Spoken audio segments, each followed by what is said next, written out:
Hello anime lovers, स्वागत है आपका द जी पीस चैनल पर। और आज हम देखेंगे एक बिल्कुल ही नया एनिमे जिसका नाम है ब्लैक टॉर्च। तो चलिए देखते हैं इसके एपिसोड नंबर 1 को बिना किसी देरी के। एपिसोड की शुरुआत में हमें दिखाया जाता है एक डॉग और एक बच्चा जो आपस में बात करते हैं। क्या हुआ जीरो, एक और लड़ाई? वो लड़के फिर से मेरा मजाक उड़ा रहे थे, बोल रहे थे मैं कोई वियर्ड एनिमल विस्परर हूँ। ओह स्वीटी, ये आसान नहीं है, लेकिन तुम जानते हो जीरो, अलग होना एक्चुअली एक खूबसूरत बात है। पर क्यों? इसका मतलब है तुम्हारे पास जो टैलेंट है, जो सिर्फ तुम्हारे पास है, मुझे समझ नहीं आया। तुम एक दिन समझ जाओगे, आई प्रॉमिस। और फिर इंट्रोड्यूस होता है एपिसोड का टाइटल, जो है the future is in our hands. एक ब्रिज के नीचे 4 लड़के खड़े हैं। उनमें से एक कह रहा है, तुझे पता है तू किससे पंगा ले रहा है? हमारा सेनपाई डीमन लीग का हेड है। इस जगह का हर एक इंच हमारे कंट्रोल में है। वो लड़का नोज साफ करते हुए कहता है, तो मैं क्या करूं? तो बस एक बड़े दर्द के पीछे छिपने वाला छोटा दर्द है, बस एक फालतू की पहेली। ये सुनते ही वो आदमी एक पंच हिट करता है, बट वो लड़का बहुत ही फुर्ती के साथ उसके पीछे आकर उसे एक जोरदार किक मारता है, जिससे वो पानी में जा गिरा। लड़का कहता है, जा मजे कर पानी में, और तुम दोनों को भी पिटना हो तो आ जाओ। पर जैसे ही वो उन्हें मारने के लिए दौड़ा, तो वो लोग उस आदमी को पानी से निकालकर वहां से भाग जाते हैं। ये देखकर वो लड़का कहता है, क्या गुंडा बनेगा रे तू? दरअसल वहाँ एक बोलने वाला बिल्ला है जिसे वो लोग परेशान कर रहे थे।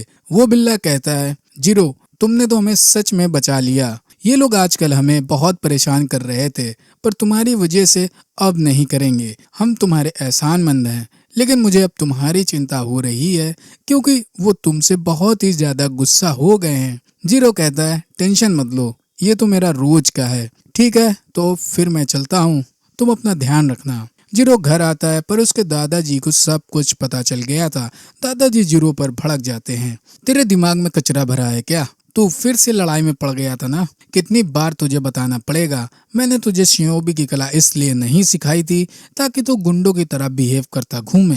जीरो कहता है, चुप रहो, तुम बस एक पुराने जमाने के बुड्ढे हो। ये सुनते ही दादाजी 2 कुनाई उस पर फेंकते हुए कहते हैं, ये अजुमा फैमिली की विरासत है, शिनोबी गटाना। ईडो पीरियड की बात है, जब तुम्हारे पूर्वज को ये खुद शोगुन से मिली थी। ये प्राचीन और इज्जतदार तलवार है। अब अपनी रूट्स की इज्जत करो, और पक्का ये कोई नकली तलवार होगी। दादाजी अपनी तलवार निकाल कर कहते हैं, तो फिर ठीक है, मैं तुम्हें इसकी धार दिखाता हूँ। वो पूरे घर को तहस नहस कर देते हैं। जिसके बाद जीरो घर ठीक करके खड़ा ही हुआ था, वैसे ही उसके दादाजी फिर आते हैं। वो चल बे निकल, मुझे क्या प्राइमरी स्कूल का बच्चा समझा है? तभी वो बोलने वाला क्रो वहाँ आता है। जीरो उसे देख कहता है, तुम वो ब्रिज वाले कौवे हो ना? क्या हाल चाल है? कौवा कहता है, एक बिल्ली मुसीबत में है। जीरो तुरंत उस कौवे के साथ जंगल में जाता है, जहाँ उसे एक बिल्ली लहूलुहान हालत में मिलती है, जिसकी सांसें चल रही हैं। वो बिल्ली को अपने घर लाकर उसका ट्रीटमेंट करता है। बिल्ली होश में आती है, और तभी जीरो भी आ जाता है, जो उसके लिए खाना लाने गया था। जीरो कहता है, ओह तुम होश में आ गए, मुझे तो लगा ही नहीं था कि तुम बच पाओगे, पर तुम ठीक हो गए। मेरा नाम जीरो है, तुम्हारा नाम क्या है? बिल्ला कहता है, बेवकूफ कहीं के, मैं जो बोलूंगा क्या तू समझ पाएगा? जीरो कहता है, मुझे इडियट कह रहे हो? ऐसी लात मारूंगा कि होश ठिकाने आ जाएंगे। बेड के नीचे ही छुपा रहा, और अब मुझे पता चला, दरअसल ब्रिज के नीचे बोलने वाली बिल्ली नहीं थी। जीरो के पास जानवरों से बात करने का टैलेंट है। जीरो के बहुत कहने पर भी बिल्ला बाहर नहीं निकल रहा था। फिर वो मजबूरी में अपना सीक्रेट वेपन निकालता है, जो कि है कैन फूड। बिल्ला फटाक से बाहर निकलकर उसे खाने लग जाता है। बिल्ला कहता है, तुम्हें तो पता ही होगा, इंसान के दिल का रास्ता उसके पेट से होकर जाता है। जीरो कहता है, कमाल है, एक बिल्ली जो खुद को इंसान समझती है। ये सुनते ही बिल्ला गुस्से से कहता है, मैं बिल्ली नहीं हूँ, मेरा नाम रागो है, और मैं एक मोनोनोके हूँ। लोगों ने इनके बहुत से नाम रखे हैं, और तुझे बस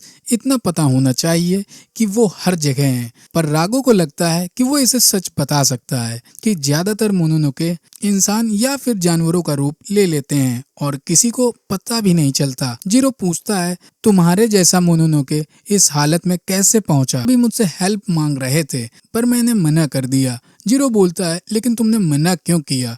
राघो कहता है, मुझे ऐसे लोगों से नफरत है जो दूसरों के पीछे अपनी कमजोरी छुपाते हैं। वैसे तू एक इंसान है जो मेरी किसी बात का यकीन नहीं करेगा। जीरो बोलता है, खैर सच कहूँ तो मुझे तेरी बात कुछ खास समझ नहीं आई, लेकिन इसका ये मतलब नहीं है कि मैं तुझ पर यकीन नहीं करता। तुम शायद भूल रहे हो मैं जानवरों से बात कर सकता हूँ। तभी हमें दिखाया जाता है वही जंगल जहाँ राघो घायल पड़ी थी। किशिमोजिन रिपोर्टिंग टू हेडक्वार्टर्स। चीफ, क्या आपको मेरी आवाज आ रही है?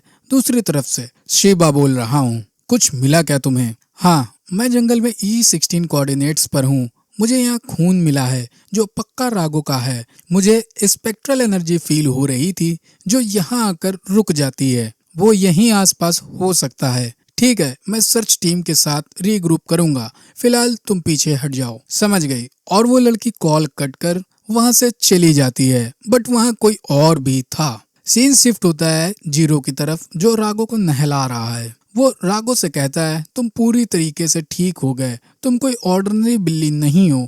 ये सुनते ही राघो कहता है, मुझे पता था तुम मेरी बातों का यकीन नहीं करोगे। जीरो कहता है, ऐसा नहीं है, तुम्हें देखकर मुझे बस नाची के साथ बिताया टाइम याद आ गया। राघो पूछता है, नाची कौन है? जीरो बताता है, नाची मेरा। ये सुनते ही राघो कहता है, मैं तुझे जान से मार दूंगा गंदे बच्चे। जीरो आगे बताता है, उस टाइम मुझे हर वक्त बुली किया जाता था।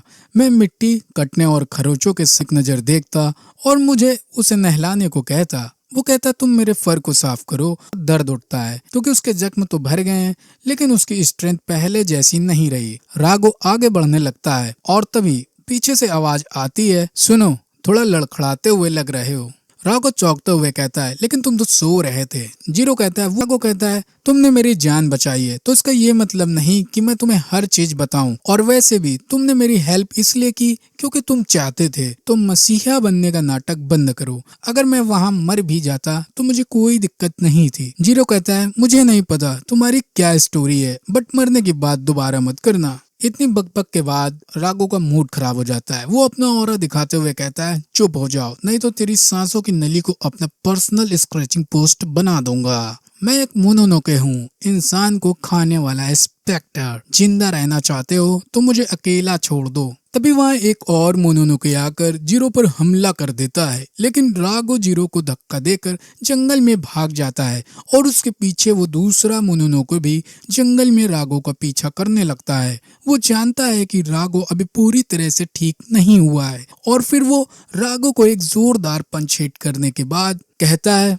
तो ये है वो legendary Mononoke, Ragho the black star of doom. तुझे पता होना चाहिए कि हमने तेरी सील तोड़ने के लिए बहुत मेहनत की है और मैं नहीं चाहता कि मुफो को बस मेरी पावर से मतलब है। तो अगर तुझे मेरी पावर चाहिए तो तुझे मौत का सामना करना होगा। और फिर दोनों मोनोनोके एक दूसरे पर हमला कर देते हैं, पर तभी जीरो बीच में आकर अपने दादाजी की तलवार से दूसरे मोनोनोके पर अटैक कर देता है। जीरो को देख राघो बोला, बेवकूफ इंसान, तू यहाँ क्यों आया? ये कोई सड़क की आम लड़ाई नहीं है। जीरो कहता है, किसी को बचाना बेवकूफ़ी नहीं होती और जब मैं किसी की हेल्प करता हूँ तो पूरे दिल से करता हूँ, क्योंकि मैं आधा अधूरा काम नहीं करता। और वैसे भी ये तुझे मारने के बाद मेरे ही पीछे आता। वो दूसरा मोनोनोके खुद को ट्रांसफॉर्म करके कहता है, तू जितना दिखता है उससे कहीं ज्यादा समझदार इंसान निकला। तू मेरा रूप देखकर भी नहीं डरा और तुझमें से मुझे किसी सिनोबी खानदान के लड़के की खुशबू आ रही है। तुझे कच्चा चबाने में मुझे बहुत मजा आएगा। कहते हुए वो जीरो पर हमला कर देता है। जीरो उस हमले को डॉज करके उस पर जवाबी हमला करता है, बट वो मोनोनोके उसके हमले को डॉज करके अपना बड़ा सा नाखून जीरो के आर पार कर देता है। लेकिन जीरो हार नहीं मानता।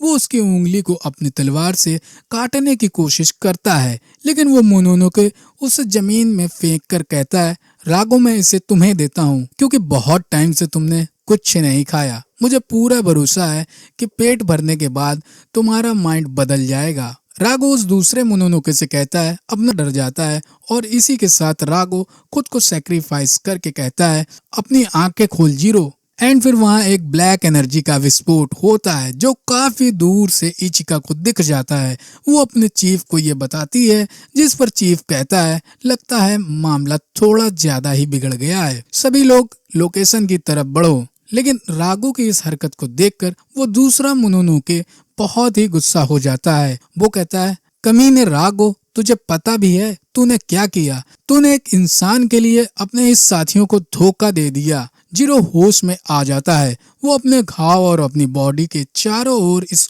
ऑरा को देखकर समझ नहीं पा रहा था कि आखिर ये सब हो क्या रहा है। पर रागो उससे कहता है, बच्चे ये सब मैं बाद में समझाऊंगा। और तभी वो दूसरा मोनोनोके जीरो पर हमला करते हुए बोला, तुम दोनों फ्यूज्ड फूल अब मेरे हाथों से नहीं बचोगे। ये सुनकर जीरो बोला, सुनो, फ्यूज्ड बोलने से इसका क्या मतलब है? रागो कहता है, बच्चे हमें पहले इस कमीने को मारना होगा और इसमें मैं तुम्हारी मदद करूंगा। तुझे बस इतना करना है। प्लेट तान देती है और सामने से आता है उसका चीफ, जो अपनी सिगरेट जलाते हुए बोला, मैंने कभी नहीं सोचा था कि ऐसा होगा। हम कोई मोनोनोके नहीं है, हम बस एक आम सिविल सर। जिसके बाद चीफ जीरो को हॉस्पिटल में शिफ्ट करने को बोलता है ताकि उसका इलाज और टेस्टिंग हो सके, क्योंकि अब जीरो उनके लिए एक इंसान से कहीं ज्यादा बन चुका है। और इसी के साथ ये एपिसोड खत्म होता है। तो मिलते हैं अगले एपिसोड में, तब तक के लिए टेक केयर।